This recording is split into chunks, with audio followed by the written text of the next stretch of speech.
Bill and Ashok do an amazing job in running the center. The warm support they have given me and to the project made all the difference. Bill, Ashok, thank you so much for your vision and for your trust. Yes, I do philosophy of birth. That is, I use the tools of philosophy to analyze the layers of meaning that permeate our practices around childbirth.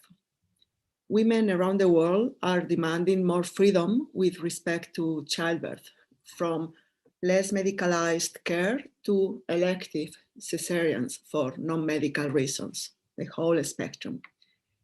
The recent United Nations Special Report on Violence Against Women, 2019, focuses on abuses during facility-based childbirth. Can we go one slide back, please? We are still in the first one. Thank you so much. The UN report reveals that mistreatment and violence against women in childbirth happen around the world and affect women across all socioeconomic levels. At the heart of international and national documents is the need for a call to arms for women-centered care and values-based practice, not only in order to improve the safety of women and babies as patients, but also to improve their well-being and experience as users of health services.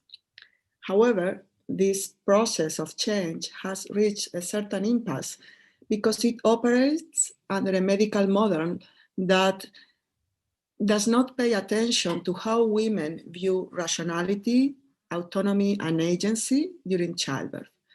Insofar as these notions are central to what counts as being human, this debate is of profound philosophical import.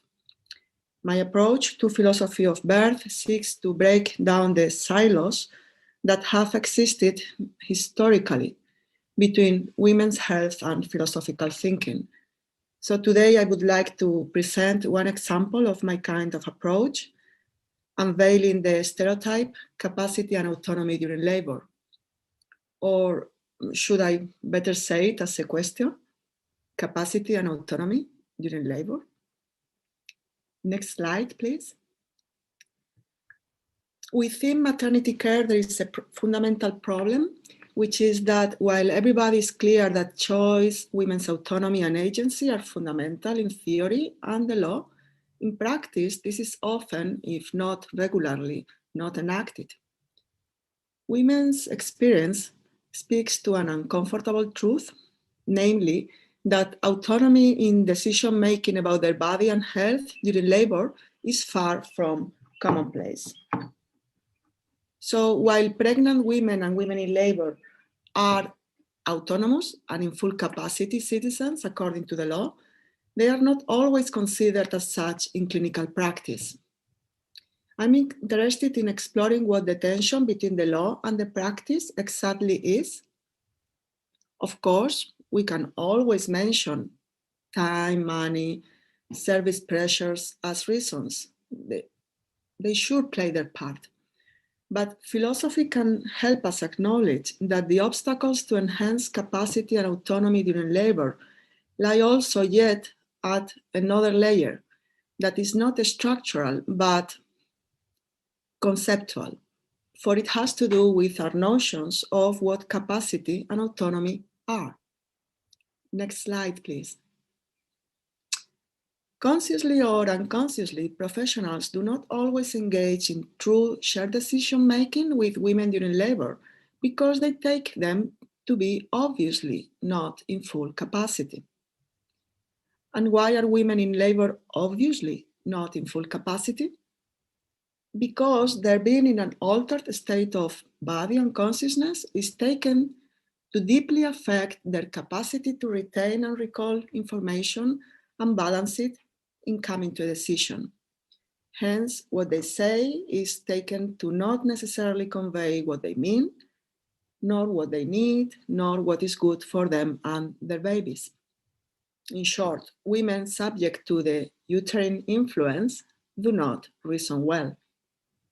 Next slide, please. How have we arrived at this position? Stereotypes can play themselves out in the unconscious bias we all share concerning women in labor as irrational. It takes awareness to ultimately challenge those narratives. Philosophy has an invaluable role to play in uncovering such assumptions. So I examined theories of female rationality and their application to women in labor to uncover a view from the front line of care delivery that frequently act as a barrier to establishing values-based practice as the norm in obstetrics and midwifery. Next slide, please. For those who are familiar with the history of ideas and the feminist analysis that help illuminate it, there are too many covertly active associations in the discourses and practices around childbirth not to be noticed. From this perspective, the debate on the rationality of women in the labor room is a pressing battlefield in which women's entitlement to full citizenship is at stake.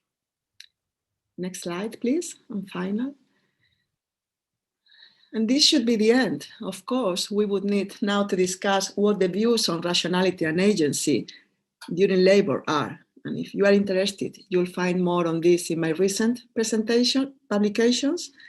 And please contact me if you want more details about them, like the recent articles that Bill mentioned when he introduced me. Thank you. Wonderful.